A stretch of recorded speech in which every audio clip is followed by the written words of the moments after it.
problem. Picks and bans now going to be going down. Guys, you can find us on Twitter and the YouTube. I'm the forecourt jester. That's but ILY for I love you. And you can also find the GG Chronicle on Twitter as well. It's just GG Chronicles. So because you guys are here, you're rocking out on a Sunday. You are saying, yes, we like to see these tournaments. Yes, we like to see these teams. And yes, we thank you, our sponsors, for doing this. So guys, make sure you go check out gaming.stackexchange.com. You can find everything you need there and even ask a few questions in terms of a database. So a big thanks to them for helping us get this going. And of course the GG Chronicle, a myriad of casters have done a fantastic job doing some of these games, like Sotir, Zero, Optimus Tom. Not Ponophobia though, not that guy. Yeah, that gets terrible. Ugh. We got Silver Dirge, Monte Cristo's been casting as well, KDH, you, myself. We even had Spazzy come in for a game. Indeed. A lot of talent. I feel like we're missing someone. A Monte Cristo, maybe? No, I'd say him. Okay. You can't read him. He's actually the guy that put this whole thing together, so everyone should give him a little kudos for providing you guys with some good games so far and entertaining tournament to watch. It's definitely been a pleasure to work with some of these guys out there. Good times all around. Should probably stop that VLC player. But alright, we got the picks and bans going. We got the bans down, and I can see a Nidalee ban from Fortnite. Yeah, Fortnite does not want to run into that poke comp again. Banning that Nidalee, banning that Jaina, who is so strong in counter-initiating, which was pretty much the whole reason that CLG could actually run that comp by getting that Jaina. That's why they had the first picker. Yep. I think that was the first pick for CLG 2 whites in a row. I'm a little surprised they let it go to them again in game number 2. But yep, Jaina, the goddess of team resets, or team fight resets. Like, you just everyone piles in and she says nope, and out you go. It's just kick you in the pants and you're on your way. So I'm actually very happy to see that banned out this round. Now what is CLG going to do in retaliation? I don't know. Again, we've seen Sona was played in game number 1, I think, by Fortnite. And Fortnite, you know, they did win it, which is good because Sona's been losing a lot of games in big tournaments over the last few events. So I don't think we're going to see a Sona, though. Actually, a really funny pick by Fortnite here. If you notice that out of the bans, Udyr was not banned. He's been banned in both games so far. And Fortnite really didn't want to give Saint that Udyr, which he's loved running lately. He's been running pretty much almost every game I've seen except these Malka games and 1 or 2 Mundos. So they wanted to first pick him. And of course, they can run him top lane. I mean, he's not necessarily stuck to the jungle, so he can easily, confuse CLG a little bit, depending on what they want to run. And we're seeing another Kog'Maw, so hopefully Perot can do quite well with him again. Another Kog'Maw, but Nunu hasn't been picked. We might actually see a Nunu. No, I don't think we will, but that's okay. TF has actually not been banned this round. This is the first. So are we actually going to see who both games have deemed ban-worthy? And it is going to be Kramer picking up that, what I have to assume, since he's always been mid, an AP TF. Yep, and one cool thing about CLG right now, Chalister we saw picked Galio. And that can be a support Galio. I believe he actually has run that before. So you don't really know if he's going to be going middle or bottom lane. And hopefully with the pick GG's going to do right now, we'll find out. So Galio mid? I like Galio mid. What do you think of Galio mid? Oh yeah, he's such a jerk in middle because he can do a lot of damage. And he gets more AP off building MR, so he kind of counters mid lane completely. Yeah, the scaling factor of a Galio, especially early game, means that they can take a lot more punishment than some of the more typical AP mids. Like I saw a Galio up against a Karthus, which was almost a pick here for Fortnite before they solidified in the TF. And Galio, he didn't care, man. Like he would just go in, throw out his little gust, throw in his bomb, and then taunt, and Karthus is just dead. Doesn't matter if he's sitting in a defile. Doesn't matter if there's Skittles going around. It just didn't matter because he was able to scale his MR so very easily. So I do like that more of a tanky pick, but now I see a Veigar and I'm thinking I'm not seeing a Galio mid. Right. I've run support Veigar quite often. What? And that's really fun. But yeah, it actually works because you level up your dark matter first, Uh-huh. and you just destroy people with your poke. But I'm really curious to see how well GT does middle with Veigar. He's probably one of my favorite AP middles. And especially paired with a Maokai played by Saint, I mean, you have really strong ganks in middle, especially when Veigar hits 6. Now, I'm just trying to think here. If it is going to be a Vigar mid and not a support, because I really don't think it'll be a support. Who goes good with a Caitlyn? And immediately comes to mind Tarek.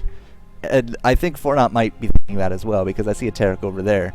But that's going to be a Tarek and Kog'Maw. Not as effective, I think, as a Tarek Caitlyn, but I think they just really want to keep that out of their hands. Right, yeah, that's definitely a good point. I know Doublelift was talking about, at least when he did the old 10, sorry to keep bringing that up, but he enjoys Caitlyn. That's like one of his favorite AD champions he was talking about, and he was mentioning how out of nowhere Caitlyn kind of became huge. Like in the mind of the community, she kind of became like nothing. And the thing is, she didn't really get changed that much, so he really still likes playing her. And a Tarek Caitlyn, as I saw in the beginning of Season 2, would be extremely strong, but looks like that Galio Caitlyn combo at bottom might happen, or maybe we even might see Galio top lane, because, or actually mid lane. I don't know. I really don't know. It looks like it has to be. Yeah, it actually has to be support Galio. My bad. What?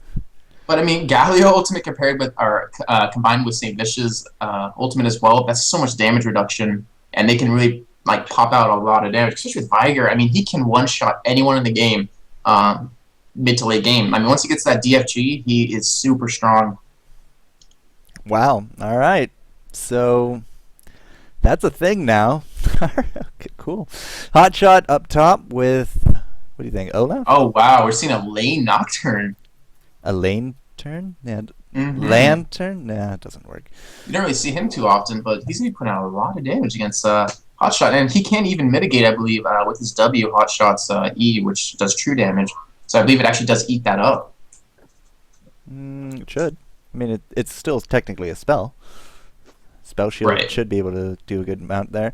All right, cool. So there you go. CLG going to be running with a Galio, Maokai, Vigar, Caitlyn, Olaf. I like it, but I don't know how well it'll do. I mean, we got the patented, tried and true makeup here from Fortnite. Yeah, I'm really curious to see what's going to happen here. Hotshot did run Olaf first time. There you go. It's going to be Udyr top. It's Udyr top. Aww. You were scaring me, man. That makes more sense. Cool beans. It does. All right, they've locked in, and it is going to be that support Chaucer. Yay, support Chaucer. I like support Chaucer. It's actually the first time I'm going to be seeing support Galio, so I'm going to see how well he does. Like I know it exists, and I know he's done it before, but I've never actually seen it in person, so this is going to be exciting. Or apparently people in chat are saying Dyrus is the best, and then Dyrus sucks. I don't know how that works, but all right. Everyone sucks, and to everyone is awesome, because you will never, ever please everyone. People are haters. But do you know what's a great place for everyone to go to? I would maybe gaming.stackexchange.com. Would that be correct? That's what I was going to say, but your answer's good too. Wait, okay, now you're just confusing me. My mind just blew up. Not to worry, but you can go to like gaming.stackexchange and say, I want to run Galio as a support bottom, and you can actually get answers from people that will go out and try that and give you answers, and then you mark them up and they get karma and swag and all that fun stuff, especially if you tag it with the ggClassic and the ggChronicle tags, and you could win yourself free stuff and a little bit of extra knowledge, like why did Chaucer do that? Somebody might be able to explain it to you, and bam, now you're in the know. So gaming.stackexchange, one of the premier sponsors here at the ggClassic. Good guys, them. Good guys. And knowing is half the battle. G.I. Joe. Knowledge is power. And yeah, this is gonna be a really interesting top lane where, I mean, Olaf completely counters Udyr pretty much. I mean, he can't be stunned level 6. He does true damage to you, which is actually quite a huge amount at level 9 when he gets level 5 of it. But the thing is, you're gonna have some really strong ganks top as well with Maokai, who can come in, snare that Udyr. I mean, he does have flash, but once that flash is down, you're kind of screwed. And same with Fortnite, where Hotshot actually is not running flash, so he doesn't really have a strong escape mechanism except that ghost. And if you hit him pre-level 6, you're easily going to get that fear off. You're going to get a stun off from Dr. Trevor. And he might go down. The thing is, Dr. Trevor's actually not running Ignite or anything top lane. Sorry, and it actually is running that teleport, so we might see some really, really good teleport play out of him. Like we saw last game, where he actually tried to squeeze CLG in. We saw Dandin and Bloodwater leading the pack. in the front, and we saw Trevor, teleported in the back to kind of squeeze him in, but unfortunately, it didn't really work out for him, and we saw that CLG ended up winning that game. But I'm really curious to see how Way's gonna do here. I mean, having that teleport really provides a lot of drag and control. You can turn a 4v5 into a 5v5, or a 4v4 into a 5v4. So hopefully he plays it out really well. Well, we're down to the last few seconds here, guys. So place your bets. Who is going to be moving on to the finals? Will it be CounterLogic Gaming, representing the North American scene in Korea, playing in the OGN, now moving out there and blowing up televisions and girls' hearts left, right, and center? It is CounterLogic Gaming. What? Saint is such, like... He's like gold to them. It's crazy. Really? Look at Double Lift. Come on. Actually, no, because Saint is white. Actually, no, I'm not going to talk about this. Anyways, I'm not going to go into that. But repping the blue team here, Fornot, they are here in the North American, and they are really coming up on a team. People are saying, there's no way Fornot can be in the same league as CLG, but they have really brought a lot of pain to the table, and they are now tied 1-1 for a chance to beat CounterLogic Gaming to go into the finals against, I think, Team Solo Mid. Yep, Team Solo Mid is the opposing team, and it actually was supposed to start, if I'm correct, actually at 2 o'clock, but that last game kind of went on extremely long, and we had a Game 3 coming out of it. And you're talking about Fortnite, yeah, they're really up and coming with this addition of Dan Din, who's a really strong voice in their team, can really instantly increase improve your play just by having that extra voice to really guide you and provide that knowledge and experience that he has. So cool. Actually, we're going to see a level 1. We're going to see Fortnite invade here. We see 4 boots out of him. We have a stun out of Adir. If he takes his bear stance, he has not selected anything yet. We have a stun out of Tarek. We have a stun out of TF, who did take his pick a card first. And GG might be forced to blow his flash again in the beginning of the game, like we saw last time. Kept him alive, didn't give the first blood. Sure, he didn't have that flash, but he just played careful, and all was well. So yeah, Big Fat is going to see Dan Din, but oh god, that's a Kogba coming for him, and now he's just going to bounce his way on out to safety. Now, Hotshot up top, I do like how he's running Ghost. It's more of a common rather than the flash for Olaf, because he can just Ghost, throw down that axe, and pick it up and throw it and pick it up and throw it. You can't really do that with a flash. So I'm actually kind of happy to see him rock that Ghost. But what do you think? I'm thinking Hotshot's going to need to get some early... Scumbag sapling. Yeah, I see that. That's pretty funny. No, yeah, you're right. Ghost is a really amazing spell for Olaf, especially when you pop your ultimate in a team fight. You just go straight in for whoever you want. Yep. Go for that AD carry, go for that AP, and you just really decimate him as hard as you can. And that's what Olaf really excels at, not to mention that Broloff. And Tarek going top lane? Yes. Actually, no, I think he's giving maybe an early ward. Yeah, he's going to be giving an early ward to Dr. Trevor to stop that Maokai gank. I was going to say, that is something revolutionary right there, seeing Tarek top lane against an Olaf. Yeah, I don't think we're going to be trying any kind of shenanigans here in game number 3 of a finals worth $5,000. Not happening. But Hotshot just throwing down a little bit of aggression, saying, hey, what's up? I'm going to stop this. Or he's just going to help out Dan Din. Yeah. Dan's like, thanks for the help, bro. Good guy, Hotshot, GG. Going to be trying for the steal, but yeah, he sees Dr. Trevor there, and this is not going to be something that he can do. So he's going to go back onto the top, up against that Udyr now with Olaf. I mean, you like to sit around the mid of your hit points, but you are very susceptible to gank. So I think one of his first items on his go back is Hotshot's going to get some lifesteal. Yeah, like this thing is, it stacks with his vicious strikes as well. And we've seen early game going on Hotshot here, just like I was saying before. And hopefully we're going to get a bear stance out of Dr. Trevor, who just hit level 2, but he does it a little late there. If he would have picked that bear stance up early, we probably would have saw a kill on Hotshot. But yeah, that level 2 gank, as we were talking about earlier, like Hotshot's really susceptible to those early ganks, having that Ghost, which is down now. But once he hits level 6, he will be pretty well off. And I was really surprised to see Dr. Trevor a little late on that bear stance. Maybe he was not expecting to hit that level 2 during that. I'm a little surprised he didn't take it first. He took Phoenix first. Yeah, okay. But he's a lane Udyr. Why does he have Phoenix? Alright. I don't know. Maybe it's to keep it pushed. That, or do a little harass on the Hotshot. Because he can't really go head to head against Hotshot.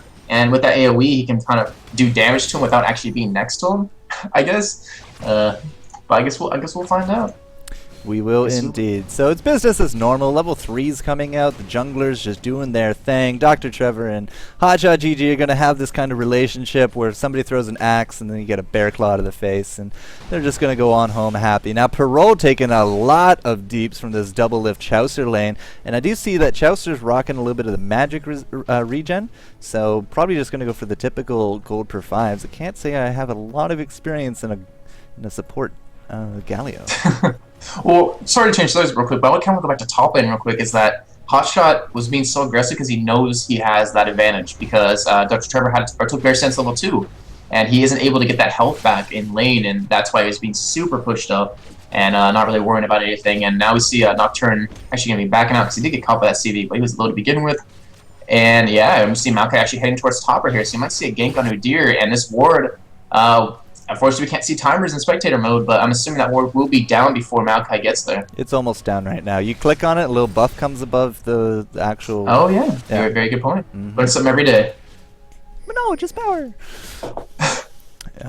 Yes. Anyways, yeah, business as normal. We do have Maokai coming up top, but that ward is going to see him. It just went down, but it saw him. The pings are coming, and Dr. Trevor is running for the hills. Now, this bottom lane, we have a lot of aggression with Double Lift and Chaucer. They're really up against the towers, and this is kind of fitting the whole CLG poke everything, go for those early towers that we've been seeing the last 2 games. But because it's a Taric, you really can't keep up a lot of heals on top of Parole. Like, Kog'Maw is... they're not even running Summoner Heal. Oh, they are running Summoner Heal. It's just down on Taric. So that's how early and desperate that they're going to be just trying to harass him out of lane and get a lot of deeps on this tower. Not to mention, Bloodwire is actually not even running that Fairy Charm early on. He went for, I believe it was like 4 wards and a pink ward to help out top lane. And without that Fairy Charm, I mean, his heals cost a lot to begin with, 95 mana, and his base regen is actually kind of low, so he really cannot keep Parole up. And I actually see Danny coming top lane against Hotshot here, who is a third of the way to level 6, and Dr. Trevor actually getting that stun onto him, and we see Hotshot going in, and we might actually see a dive, but no, Dandin says it's not worth it. It's game 3. The ggClassic, what's the point of giving away first blood? Exactly. What's the point in risking it at this point? Because $5,000, man, that's nothing to joke about whatsoever. Now, you do make good points with the Taric, and I'm a little curious to see if Rai will ever redo Taric so that the passive from Gemcraft actually, kind of goes more to a support role rather than you must attack things, and attacking things pushes the lane. Now we're seeing a tee up gank going bottom with his ultimate. He gets a stun on a Chaucer trying to go for the kill onto him, but it looks like Pearl and Bloodwater are not in position to help that. And Bloodwater, who does not have flash, isn't really able to get that flash stun, unfortunately. And yeah, I agree with you. I mean, that auto attack to reduce the heal time on your heal and give you mana back. Actually, well, it's just the mana one, but still, that's just. You can't really auto-attack. You're not supposed to as a support, so... Yeah, it's just always been in the back of my mind. Like, are they ever going to redo that? Or are they like having him as a possible jungler, as a possible mid? I've seen Taric mid. He's not competitive at all, but I've seen him mid. But yeah... One last thing to point out right there is we saw Dandin actually covered middle for Kramer, who actually went down to bot lane, so he can actually get level 6 quicker. So it's a really good job on his part to take advantage of that opportunity, because Nocturne is deadly as hell at level 6. I mean, you can't really ward against him completely. Not completely. You can just stand somewhere awkward and then just ult in like a paper plane, just whew, all the way in. And yeah, that's one thing that CLG is going to have to keep in mind, the gank ability of a Nocturne. Now, that's not to say that Maokai has terrible ganks, it's just easier to ward for him. Right, yeah. And one thing Saint really likes doing is doing like a lane gank where he comes through your bushes, so Hotshot likes to keep the lane pushed out for him about to this point, just so he can sneak in and then just hard engage on his top lane. But it looks like he's actually not ganking too often. He is level 6 now. He does have that Philo Stone, and he does have about 500 gold to back with. So it actually looks like he might be going for that double GP5 again. That's really common, and he actually did that last game. He's kind of going that support build, that support jungler build, which I mean is not bad in any way. It's actually really strong against champions like that, where you can't do too much in a team fight, minus pop your abilities, and that's about it. Try to be an annoyance. As a Nocturne, you really can't go that support build. You kind of go a little bit of damage, maybe get an early brutalizer after your wriggles, and really try to do a lot of damage during a fight. And I mean, you provide some harass with that fear you got, but you're more of a damage-based jungler than a support-based jungler. Well, on that note as well, Udyr is running a Heart of Gold top lane. Oh yeah, because he knows he needs that health. Like he can't really afford to buy any attacking items because he can't beat Olaf in the lane. Now Dandin is up here. He's just kind of hiding behind the gigantic forest that is this little bit of a wall. But I'm not too sure, even between the two of them, Trevor is so low. So even if Nocturne comes in here, Hotshot's just going to walk on out of it, and he's not even going to miss anything at this point. Yeah, that Ignite is going to be deadly for Deer, who can't turtle stance it all completely away, but like you're saying, they don't really have that damage to go against them, and looks like they could have engaged right there, but Trevor actually backing off. It looks like Dandin's actually going to hold the lane for him. You know, no point in giving away that first blood, and get Dandin some more levels so he can be really strong. Not to mention farm, so you can go for some early damage items. And we got level 6s coming out all over the place. Chaucer actually still 5. He's the only one actually not 6 yet. But Hotshot, as he did say, his first item pickup was a Vamp Scepter. And he also has the cloth armor, and a Wriggles is kind of mandatory on Hotshot, on Olaf top lanes, because you need that lifesteal. As you get lower, you attack faster. Another great item is the Hex Drinker, because it now upgrades into the Maw. And the Maw gives you more damage, the more health you're missing, and that's just perfect for Olaf. Right, unfortunately, I don't really see him building that this game, just because they're not running like double AP middle, AP top. And we do see that Dr. Trevor is running Phoenix Stance, which does magic damage. But I don't know. I mean, I agree, that's a great item on Olaf. I just don't think we're actually going to see this game out of him, unfortunately. Well, it does report a lot of magic resistance, because it builds from the Hex Drinker. A lot of aggression down south on Double Lift, who uses the net to get out of that situation. So the artillery, fireworks from Parole does actually miss. And you know what? I think I might see you half an hour at the finish line at this rate. Well, we're not going to see another pump comp that lasts another 40, 50 minutes. So we actually will be able to get to that finals game, which I believe the winner of this game won't really have too much time in between. They really won't have too much time to relax and get up, go get a drink. I mean, obviously in 5-10 minutes, but the finals should be really exciting no matter what team makes it to it. And I'm probably going to watch that for a little bit too, because I actually have a cast after this. Well, I unfortunately have some real life activities to do, so I will be with you guys in spirit. I know, what's real life? It's some but, you know, whoever does go on from here, as LP takes a whole bunch of damage from this APTF, you know, they are going to have to go against Team Solo Mid, who've been doing fantastic in their series, and they're well rested. Like, you don't have to come straight from this long best of 3 into another possible long sets of best of 3. You go, nope. Team Solo Mid, they're nice and ready, and they've been relaxing and preparing and probably streaming drunk. But you know that's TSM. It's Bay Life, bro. And hopefully Dyrus isn't asleep this time for the game. Oh, Dyrus, how we adore. And pointing out on GG, I always love getting that DFG on him, and I actually did this is retarded. I did an old time with Skara, and he was talking about Viger and how he kind of it's really nice to get a couple Doran's rings on him instead of building that tier, which you know pretty much becomes useless. And it looks like actually he's going to be going for the early DFG, because with that, he can one-shot TF. I mean, TF is running some magic resist runes, he's got the 43 MR, but just the power of Viger, your ability to one-shot someone is so high, and you get that DFG early game, and you can pretty much one-shot anyone in the game through pretty much 90% of the game until like very late game when people start building a lot of MR and health. AP Tristana, same idea. You get an early Deathfire and that early Abyssal, and you can literally one-shot people after you get enough AP under your belt. It's really fun to watch. Same idea with Vigar. To counter that, I have to wonder if TF is going to actually pick up some Merc Treads or not. Oh yeah, Merc Treads is like the #1 counter to Vigar, because the whole point of his damage is to get you in that stun and get that Dark Matter damage onto you, which has a huge AP ratio. Oh, Hotshot has like 1 hit point. Ah! Okay. Screams. No, I hit the wrong F button and I couldn't see him, and I really wanted to see if he was going to die. I was going to say CLG has no vision of that dragon, but then it's like, why is Hotshot behind Dr. Trevor's tower? Oh my goodness, he almost died to a tower. He almost died. That would have been a very awkward first blood. And we've actually seen, you're talking about Dragon, we've seen that consistently at CLG these past 3 games where they're making sure to, or actually they're not making sure, but they're not really caring about Dragon. They're not warding it too much. They're letting Fortnite take that, and it's like they were saying, it's not really a big deal to them. They don't want to end up losing a big fight that sets the tone for the rest of the game. And yeah, we're just seeing it right here. They just don't really care. And I'm really curious as to what Bloodwater's doing bottom, because he's doing a lot of stuns when Parole isn't like attacking. I don't know if they're trying to build that 90 caliber net out of Caitlyn, so Kamala can do a lot of damage, but it seems like there might be a lack of coordination down there, and Tarek actually not even going for that Fairy Charm, going for his Heart of Gold first. So maybe he's actually running some heavy mana regen. Well, let's see. He's sitting at 7 MP per 5, so no, he's not How do running. you see this? You click on him and hit C. I thought you were a pro at this point. Oh my god. No, he's only running 7 mana regen, so it's definitely nothing heavy like that.